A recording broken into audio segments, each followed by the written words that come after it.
दोस्तों, कैसे हैं आप लोग? उम्मीद करते हैं सभी लोग कुशल मंगल होंगे और आगामी जितने भी एग्ज़ाम है उसकी तैयारी करने में लगे होंगे।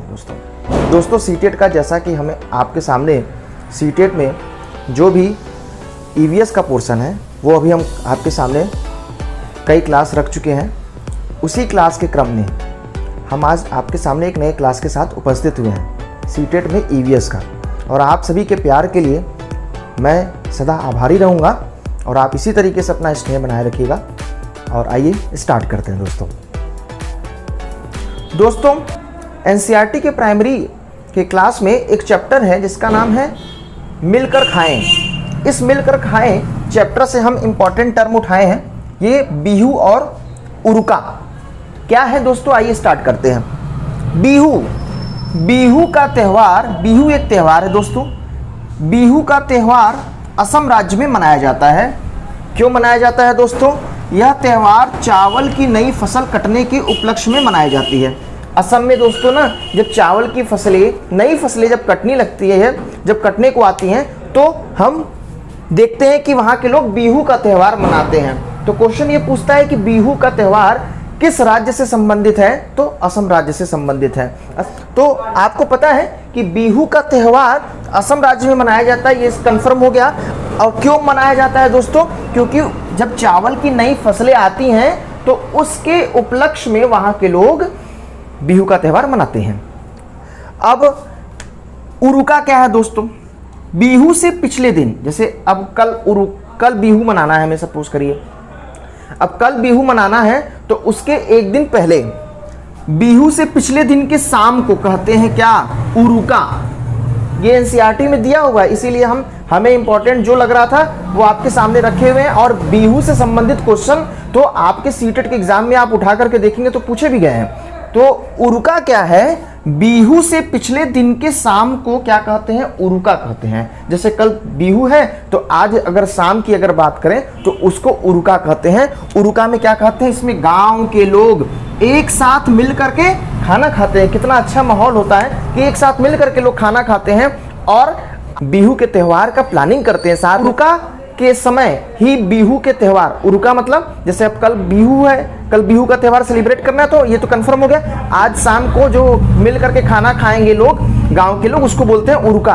तो उरुका में बैठ करके लोग डिसाइड कर लेते हैं कल का प्लानिंग क्या होता है, और बिहू के त्यौहार को बड़े हर्षोल्लास से असम के लोग मनाते हैं दोस्तों। क्यों मनाते हैं? चावल की नई फसल कटने के उपलक्ष्य में। नेक्स्ट दोस्तों आपके सामने है एक पोचमपल्ली है। इसमें क्या खासियत है? सभी इंपॉर्टेंट टर्म आपके सामने रख रहे हैं। इसमें है क्या खासियत? देखिए दोस्तों, पोचमपल्ली जिला आंध्र प्रदेश, ये एनसीईआरटी में आंध्र प्रदेश लिखा हुआ है, फिलहाल इस समय यह जिला तेलंगाना में हो चुका है। तो पोचमपल्ली जिला आंध्र प्रदेश में गांव मुक्तापुर है। मतलब पोचमपल्ली एक, सपोज करिए, एक टाउन टाइप का है।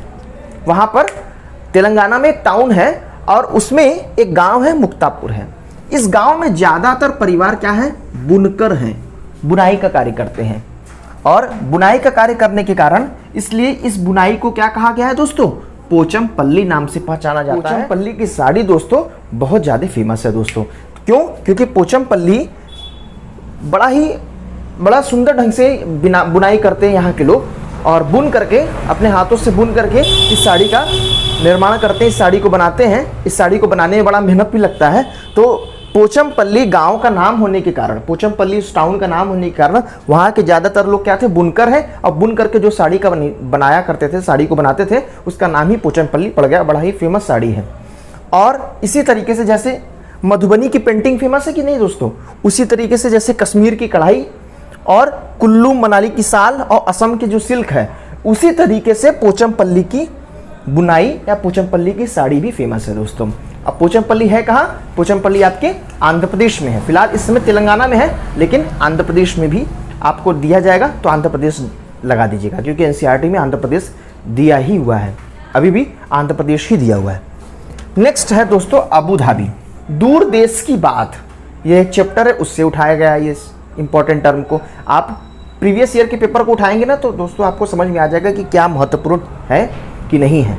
प्रीवियस ईयर के पेपर को सॉल्व करिए और आपको खुद अंदाजा हो जाएगा कि कितने महत्वपूर्ण टर्म ये सब हैं सीटेट के एग्जाम के लिए। तो अबू धाबी, अब दूर देश की बात, अब इसमें क्या है कि केरल से अबू धाबी तक जाता है एक व्यक्ति, तो अबू धाबी में क्या कल्चर है, केरल में क्या अलग क्या कल्चर है, केरल की क्या मौसम है, अबू धाबी का क्या मौसम है, इसके बारे में जिक्र किया हुआ है। तो अबू धाबी से लेकर के क्वेश्चन आए हुए हैं सीटेट में, और ये ऐसे नहीं पूछते हैं, 3-4 सेंटेंस दे देंगे अबू धाबी से संबंधित और बोलेंगे क्या संबंधित नहीं है, अबू धाबी में क्या नहीं होता है, नहीं होती निम्न सेंटेंस अबू धाबी से संबंध रखता है या नहीं रखता है। इस टाइप से क्वेश्चन पूछ लेंगे कि 4 सेंटेंस अगर दे देंगे और उसमें से एक सेंटेंस अबू धाबी से संबंधित नहीं रहेगा, फिर कहेंगे क्या कि बताइए कौन सा सेंटेंस अबू धाबी से संबंधित नहीं है। तो आप अगर 4-5 सेंटेंस पढ़े रहेंगे इसके बारे में अबू धाबी के जो एनसीईआरटी में दिया हुआ है, तभी इसका आंसर कर पाएंगे।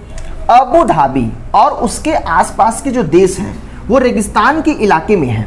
अबू धाबी और उसके आसपास के जो देश है दोस्तों वो कहाँ है, रेगिस्तान के इलाके में है। वहाँ बारिश होता ही नहीं है और वे रेतीली जमीन के नीचे तेल होते हैं।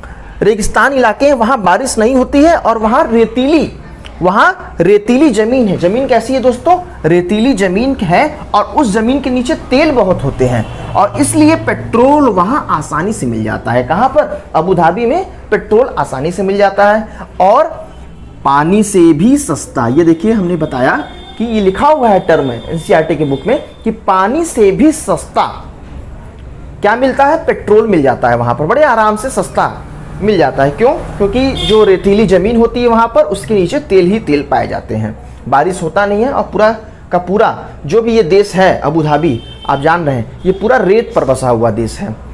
अब अबू धाबी में सिर्फ खजूर के ही पेड़ दिखाई देते हैं। सिर्फ वहाँ के खजूर बड़े अच्छे भी होते हैं, उनका अलग ही स्वाद होता है। अबू धाबी बड़े बड़े होते हैं खजूर, और अबू धाबी के जो खजूर होते हैं वो काफ़ी अच्छे होते हैं, काफ़ी बड़े होते हैं। वहाँ पर अबू धाबी में आपको केवल और केवल खजूर के ही पेड़ दिखाई पड़ेंगे और यहाँ की मुद्रा क्या है, दिरहम है। अबू धाबी की मुद्रा क्या है दोस्तों, दिरहम, और अरबी भाषा बोली जाती है यहाँ पर। यहाँ पर कैसी भाषा बोली जाती है, अरबी भाषा। गर्मी की वजह से सूती कपड़े यहाँ पर लोग ज़्यादा पहनते हैं, सूती कपड़े या कुर्ता टाइप के लोग ज़्यादा पहनते हैं। आप गर्मी की वजह से वहाँ पर सूती कपड़े लोग ज़्यादा पहनते हैं दोस्तों अबू धाबी में, क्योंकि वहाँ पर शुष्क वातावरण होने के कारण वहाँ पर गर्म ज़्यादा होता है, इसीलिए सूती कपड़े ज़्यादा पहनते हैं वहाँ पर लोग। अब ये जो इम्पॉर्टेंट क्वेश्चन, रेत की टीले, क्वेश्चन आया हुआ है सीटेट में कि रेत की टीले कहाँ मिलते हैं। रेत की टीले में क्या है दोस्तों कि कई बार क्वेश्चन पूछे हुए हैं कि रेत की टीले कहाँ पर पाए जाते हैं, तो आंसर है अबू धाबी में। अब इसको देखिए क्या होता क्या है, कैसे रेत की टीले देखने का आनंद मिला हुआ है इस पाठ में लेखक को। हुआ क्या है दोस्तों, अबू धाबी से भारत हवाई जहाज से 2 घंटे में आ सकते हैं। अब वो जो लेखक है वो अबू धाबी से भारत आ रहे हैं, हवाई जहाज से आ रहे हैं। ऊपर से देखने पर हवाई मतलब ऊपर से एयर व्यू देखने पर, एयर व्यू जब देखें नीचे, ऊपर से देखने पर रेत का जो रंग है वो बदलता रहता है। कैसा है, बदलता रहता है। कभी रेत के पहाड़ दिखाई पड़ते हैं, कभी कभी क्या होता है, रेत के पहाड़ दिखाई पड़ते हैं, और इन्हीं को क्या कहते हैं दोस्तों, रेत की टीले कहते हैं। इन्हीं को क्या कहते हैं, रेत की टीले। तो रेत की टीले दोस्तों कहाँ है, रेत की टीले कहाँ पर है, अबू धाबी में है। कई बार क्वेश्चन पूछा हुआ है कि रेत की टीले कहाँ पर है, तो रेत की टीले कहाँ है दोस्तों, अबू धाबी में है। नेक्स्ट देखिए, एक बहुत ही प्रतिभा से धनी एक महिला है जिनका नाम है वहीदा, फौजी वहीदा, जिनका नाम है फौजी वहीदा, जम्मू कश्मीर की यह महिला है। ये जम्मू कश्मीर जैसे माहौल में रह करके पढ़ाई की और देश की सेवा कर रही हैं इस समय। आइए देखते हैं इनके बारे में। इनके बारे में लिखा हुआ है आपके एनसीईआरटी के बुक में, बड़े ही अच्छे शब्दों में यह लिखा हुआ है कि lieutenant commander Waheeda, lieutenant commander Waheeda, और वहीदा के बाद लिखा हुआ है प्रिज्म। प्रिज्म नाम पापा से मिला है। इनका पूरा नाम क्या है, लेफ्टिनेंट कमांडर है वहीदा प्रिज्म। जो प्रिज्म नाम है वो कहाँ से लिया गया है, कहाँ से मिला है दोस्तों, इनका जो ये प्रिज्म नाम है वो पापा ने दिया हुआ है। क्यों, क्योंकि आपने पढ़ा हुआ होता है जो कि सफ़ेद प्रकाश की किरणें जब प्रिज्म से होकर गुजरती हैं तो 7 रंगों में विभक्त हो जाती हैं। इसी को देखते हुए इनके पिताजी ने, वहीदा जी के पिताजी ने अपने पुत्री का नाम प्रिज्म भी रखा। क्यों? क्योंकि प्रिज्म नाम जो है पापा से मिला है, क्योंकि प्रिज्म से क्या होता है, प्रकाश 7 रंग में दिखाई पड़ता है। इसीलिए वो भी चाहती थी, इसलिए वो चाहते थे कि मैं भी, मतलब इनके पिता चाहते थे कि वहीदा भी अपना देश की सेवा करते हुए अपनी पहचान बनाए और अपने हौसलों के उड़ान भर करके देश की सेवा करे, पूरे विश्व में 7 रंगों के रूप में, सभी 7 रंगों के रूप में बिखर जाए। यह इनके पिताजी का अरमान था वहीदा जी को लेकर के। अब हुआ क्या, जम्मू कश्मीर के राजौरी जिले के थन्ना मंडी नाम के बहुत छोटे से गांव से ये हैं।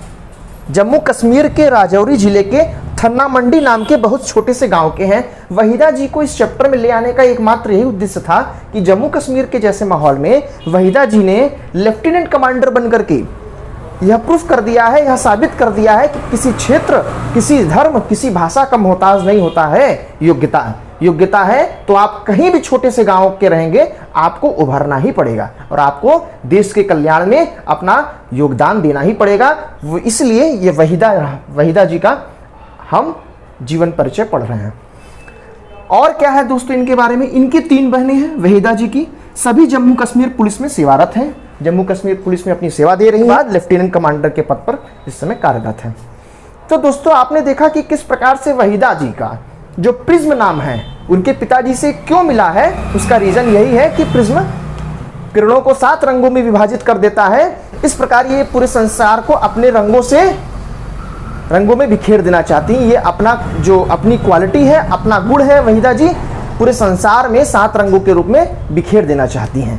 दोस्तों इसी के क्रम में एक और पर्सनालिटी, एक और व्यक्तित्व जो कि परिचय के मोहताज नहीं है लेकिन चैप्टर में दिया हुआ है, इससे संबंधित क्वेश्चन आ रहे हैं सीटेट के एग्जाम में, इसलिए हम आपके सामने इसको रखना चाहते हैं। और आप पिछले साल के पेपर को उठा करके देखेंगे तो आपको सुनीता विलियम्स के बारे में और वहीदा जी के बारे में देखने को मिलेगा। और ये सभी बहुत ही महत्वपूर्ण है, आप इसको इग्नोर मत करिएगा, आप इसको ध्यान से पढ़िए, एक बार नहीं 2-3 बार वीडियो को पढ़िए, क्योंकि ये सब क्वेश्चन पूछे जा रहे हैं, हमारा विश्वास करिए बातों का। नेक्स्ट है सुनीता विलियम्स। दोस्तों सुनीता क्या बनना चाहती थी? गोताखोर बनना चाहती थी। सुनीता गोताखोर बनना चाहती थी। वो क्या करना चाहती थी? डाइविंग करना चाहती थी। पर बन गई क्या? Helicopter pilot. क्या बन गई? Helicopter pilot. अंतरिक्ष में सबसे लंबे समय तक के रहने वाली पहली महिला कौन है? सुनीता विलियम्स। 6 महीने से भी ज्यादा अंतरिक्ष में रही हैं।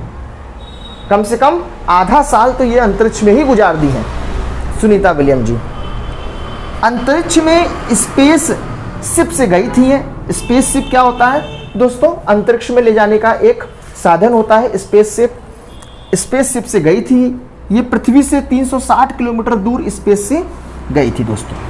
कितने किलोमीटर दूर? 360 किलोमीटर दूर। नेक्स्ट, ये टूटता हुआ तारा होता क्या है? टूटता हुआ तारा असल में उल्का पिंड होता है। क्या होता है? उल्का पिंड होता है, जो पृथ्वी के वायुमंडल में आते ही क्या हो जाता है? जलने लगता है, इसलिए हमें प्रकाश युक्त दिखाई पड़ता है। और असल में टूटता हुआ तारा कुछ है नहीं, वो क्या है? उल्का पिंड है। और जब वो हमारे वायुमंडल में, पृथ्वी के वायुमंडल में आता है तो जलने लगता है, इसलिए वो प्रकाशमान दिखता है। नेक्स्ट है 1969 में नील आर्मस्ट्रांग के बारे में थोड़ा सा दिया हुआ था, इसलिए हम जो इंपॉर्टेंट लगा वह लिख दिया आपके सामने। नील आर्मस्ट्रांग चांद पर उतरने वाले पहले व्यक्ति थे। नील आर्मस्ट्रांग चांद पर उतरने वाले पहले व्यक्ति थे। तो दोस्तों देखा आपने, हमने सुनीता विलियम्स के व्यक्तित्व के बारे में पढ़ा कि किस प्रकार ये गोताखोर बनना चाहती थी और हेलीकॉप्टर पायलट बन गई इस प्रकार से। अब अबू धाबी से संबंधित जो है रेत की टीले, कई बार क्वेश्चन पूछे हैं कि रेत की टीले कहाँ पर है? अबू धाबी से संबंधित है। पोचमपल्ली से रिलेटेड है, आंध्र प्रदेश, अब तो तेलंगाना में हो गया। बिहू का त्यौहार कहाँ मनाया जाता है? असम में मनाया जाता है दोस्तों। इस प्रकार से आपके सामने हम आज ये छोटा सा हमारा प्रयास था। कैसा रहा आप कमेंट बॉक्स में लिख करके ज़रूर बताइएगा। आपका साथ हमेशा बना रहे। अगर आप इस चैनल पर हैं, नए हैं, तो आप इसको सब्सक्राइब कर दीजिएगा। मिलेंगे एक नेक्स्ट क्लास में, तब तक के लिए नमस्कार।